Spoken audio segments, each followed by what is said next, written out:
The lake lay still beneath the moon's silver gaze, its surface unbroken, until a desperate splash shattered the quiet. Lady Bridget, draped in flowing silks, flailed as if surrendering to the water's grasp, her cries sharp as a siren's call. Sir Francois, standing by the shore, watched with unwavering eyes. He was a healer, a man who had stitched wounds of warriors and mended broken souls, yet he did not rush to her aid. He had seen this game before, the pretense of peril, the lure of fragility. And so, he waited. The lady's charade played on, her voice trembling with faux despair. "Sir Francois," she gasped, her golden locks clinging to her cheeks. Yet the knight remained unmoved, arms crossed over his broad chest, as if weighing the worth of this spectacle. Romance had never been a trap for him, nor had he ever mistaken admiration for love. His heart was a fortress, fortified by duty, by the oaths he had sworn. He had spent years tending to wounds deeper than flesh.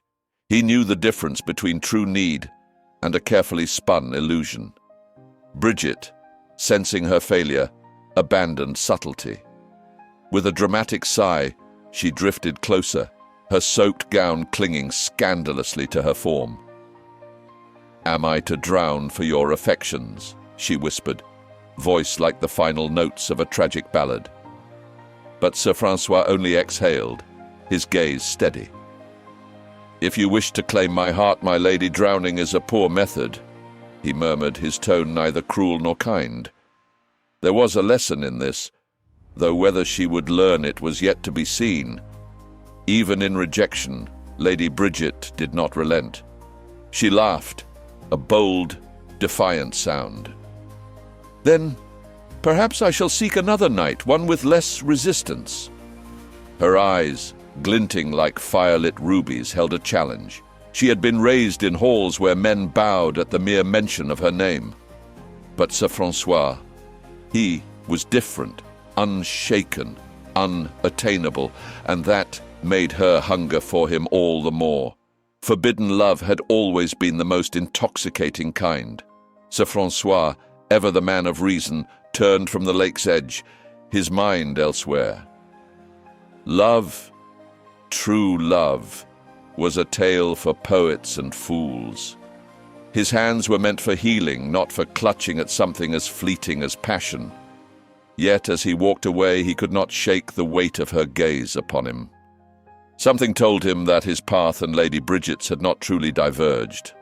Emotional stories often took strange turns, and fate had a way of entangling even the most reluctant of souls. Far beyond the lake, beneath the same moon's gaze, another woman walked a different path, one not of deception but of self-discovery. Lady Odile was no damsel waiting to be saved. She was a seeker, a warrior, torn between honor and temptation. And soon, her path would cross Sir Francois', drawing him into a world where passion clashed with duty in a battle neither had prepared for. A clang of steel echoed in the dusk, the sound sharp, relentless. Lady Odile, with eyes alight like embers in the dark, met each strike with unwavering precision. She was not meant for embroidery or quiet walks through the garden. No, she had carved her own path, one where she held the blade, not merely the hand of a man who did. Society whispered that a lady should be delicate, but Odile had no patience for such notions. The world had tried to confine her, yet she had broken free, daring to claim a future that was entirely her own. Sir Francois had encountered many warriors, but none quite like her. Their meeting was not a grand affair. No ballroom, no exchanged pleasantries, no stolen glances. Just the battlefield, the scent of sweat and earth, and the undeniable fire in her stance. She fought not out of duty nor out of revenge, but for something far more elusive: purpose. She did not seek validation, she sought victory over her own doubts. And for that, Francois could not help but admire her. He, too, had spent his life mending the wounded. But healing was not only of the body, it was of the soul. She had heard of him, of course. The noble healer, the knight who swore to wield his hands only for the preservation of life, not its destruction. To Odile, he was an enigma, a man who held power yet refused to use it as others did. She found herself drawn to him, not for romance, nor for the whispers of forbidden love, but for something deeper. He was a contradiction, and contradictions intrigued her. But Francois was not easily swayed. He was a man of conviction, tethered to his beliefs, even when desire threatened to unmoor him. The night stretched long, the fire between them silent, yet undeniable. She pressed him for answers. Why had he chosen to be a knight who did not fight? Why did he turn away from power, from the thrill of the battle? He answered with the quiet wisdom of a man who had seen too much suffering. "I fight in a different way," he said, his voice steady. "And though my hands do not wield a sword, they have saved more lives than a blade ever could." His words settled over her like a challenge, daring her to see the world as he did. And yet, even as she admired his resolve, she could not deny the spark between them, the unspoken tension of two souls standing at a crossroads. Hers was a path of uncertainty, of rebellion, of longing for something greater than what the world had offered. His was a road paved with restraint, bound by honor, by duty. They could not be more different, and yet, was it not in the clash of opposites that the most emotional stories were born? As dawn crept over the horizon, Odile knew one thing. She could not stay. She had always belonged to the wind, to the road ahead. But fate was never so kind as to let souls like theirs part easily. The fair had come to town, a wandering troupe promising a life of freedom and adventure. And for a woman who had spent her life defying expectations, what could be more tempting than a world where she could become anything she desired? The scent of spiced wine and roasted almonds filled the air as flickering torches cast eerie shadows along the fairground. Laughter, loud and unrestrained, mingled with the hypnotic melody of a lute played by unseen hands. Lady Odile had never known such freedom. Here, among masked performers and daring acrobats, she was no longer the swordswoman burdened by duty or expectations. She was simply a woman seeking a new path. The world of the wandering players welcomed her not with judgment but with open arms, and for the first time in her life she belonged to something greater than herself. Yet freedom came with its own kind of chains. The leader of the troupe, a silver-tongued illusionist named Raoul, saw the fire in Odile's eyes and knew how to mold it. "You were meant for the stage, my lady," he murmured, his voice a spell in itself. "Not for battle, nor for honor, but for the kind of power only stories can grant." The way he spoke made her heart race, not with love, but with the thrill of possibility. Here, she could become anyone. A warrior, a queen, a beggar, whatever the performance demanded. And was that not its own kind of battle, a game of illusion, of seduction, of control? Far from the fair, Sir Francois wrestled with his own turmoil. He had not expected Odile to vanish like a whisper in the wind, leaving only echoes of what could have been. He told himself it did not matter. She had made her choice, as all souls must. And yet, he found himself returning to the places where her presence had burned brightest. The training grounds, now emptier. The late-night corridors where she had once challenged him with her sharp wit. Even the silence of his own heart seemed louder now. Desire was a wound no healer could mend. His health, ever fragile, had begun to wane. His hands, once steady, trembled more than they should. He blamed exhaustion, the weight of his duty, but deep down, he knew better. The heart is a strange thing. It does not merely long for what it has lost, but it withers in the absence of purpose. And Odile had become, against all reason, a part of his purpose.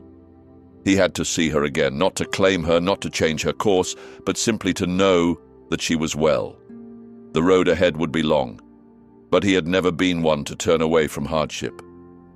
Meanwhile, Odile flourished in the spotlight, each performance more daring than the last. The crowd adored her, and she drank in their admiration like a woman starved. But there was danger in this kind of love. It was fickle, conditional. A single misstep, a single failed act, and the same people who cheered her name would turn away. Still, she did not allow herself to dwell on such thoughts. She had chosen this life, and she would embrace it fully. She had no need for knights or whispered promises of devotion, or so she told herself. But fate is not so easily denied. The past always has a way of returning, and the road she thought she had left behind was about to cross her path once more. Sir Francois was coming, drawn forward by something greater than reason, and in the distance, beyond the glow of the fair's lights, the first hints of storm clouds gathered on the horizon. The road stretched long and merciless before him, dust rising beneath each weary step. Sir Francois had journeyed through many lands, yet none felt as heavy as the one that led him toward Odile. He told himself it was duty, nothing more, that a healer does not abandon those he once cared for. But deep in the marrow of his bones he knew the truth. This was no mere act of kindness. This was the pull of a heart that, despite every oath, every rational thought, refused to forget. Love, especially forbidden love, was the cruelest of afflictions. When he arrived, the fair was at its peak, a spectacle of fire and illusion. He found Odile in the heart of it, spinning in a dance of reckless abandon, draped in crimson silks, laughter on her lips. She belonged to this world now, a creature of the stage, unchained and unrepentant. Raoul stood at her side, watching her as one watches a masterpiece they had sculpted with their own hands. Francois felt an unfamiliar pang, something sharp, bitter, not jealousy, no. It was something far worse, a realization. She was slipping beyond his reach. Odile saw him before he spoke, her expression unreadable. "You've come a long way, Sir Francois," she said, her voice steady, as if his presence did not send ripples through the life she had built. "Tell me, do you wish to be entertained?" The words were playful, but her eyes were searching, waiting for him to say something, anything, to make her doubt the world she had chosen. But what right did he have? He was not her keeper. He was barely even a part of her story anymore, or so she wanted to believe. Raoul sensed the shift, and like any good illusionist, he saw an opportunity. "The night comes seeking something," he mused, stepping forward. "But fate is a tricky thing, my friend. It does not grant what we desire, it merely plays with us, like puppets on a string." With a snap of his fingers, the crowd erupted into applause as Odile was swept into another act, another performance. Francois stood frozen, the weight of his journey crushing him. He had come seeking clarity, but all he had found was a stage built on deception. He turned to leave, but fate had other plans. A whisper in the dark, a promise of something greater, one last chance to win back what he had lost. A wealthy patron of the troupe offered him a wager: survive the trials of the fair, the games of endurance and wit, and he would be granted an audience with Odile, a moment alone. It was foolish, a trick no doubt. But he was a man who had healed countless wounds. What was one more battle for something he could not name? As the night deepened, the trials began. He fought not with a sword, but with will, with heart. The fair was a labyrinth of illusion, of half-truths and dangers cloaked in laughter. Every challenge stripped him down, testing not just his strength but his very soul. And all the while, Odile watched from the shadows, the mask of indifference slipping. The game of fate had begun, and neither of them knew if they would leave it unscathed. The performance was grander than any before, a spectacle woven from silk and shadow, where Odile stood at the center like a queen upon her throne. The world was at her feet. The audience hung on her every movement, their applause thunderous, their admiration boundless. And yet deep within her something had begun to fray. She had built this life on illusion, on the art of becoming anything but herself. But even the most captivating stories must end, and the body, fragile, mortal, can only carry so much before it betrays its master. Sir Francois watched from the crowd, unseen, yet tethered to her every breath. He had fought for this moment, suffered through trials designed to break him, all for a fleeting chance to reach her. But now, standing in the midst of this grand illusion, he saw the truth. Her radiance was a mask, her movements a desperate act against something she could not control. He had seen this before, in war camps and sickbeds, in the dying embers of men who had pushed too far.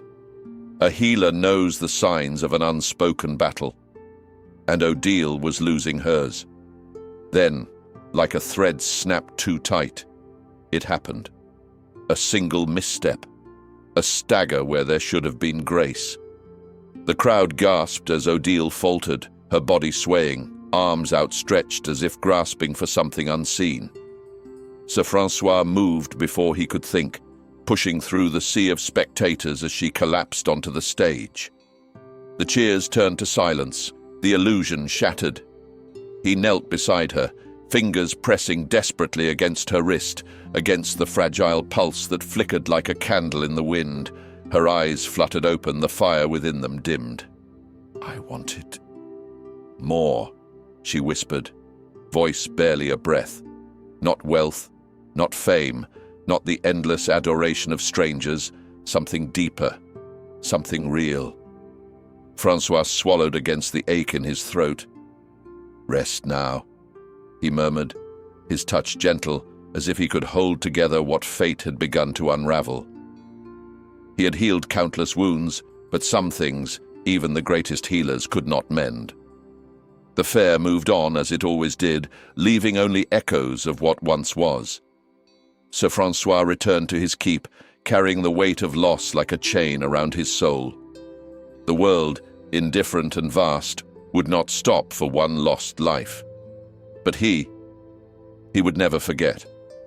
Love, even unspoken, even unfulfilled, leaves its mark. And though his hands could not save her, they could still carry her story. Perhaps that, in the end, was the only kind of immortality any of them could hope for. And so, in the silence of his chamber, he wrote, the tale of a young swordswoman who sought freedom, of a healer who tried to resist the call of forbidden love, of a fair that swallowed them both in its grand illusions. And as his quill moved across the parchment, the past refused to fade. Because some stories, the most emotional ones, are never truly meant to end.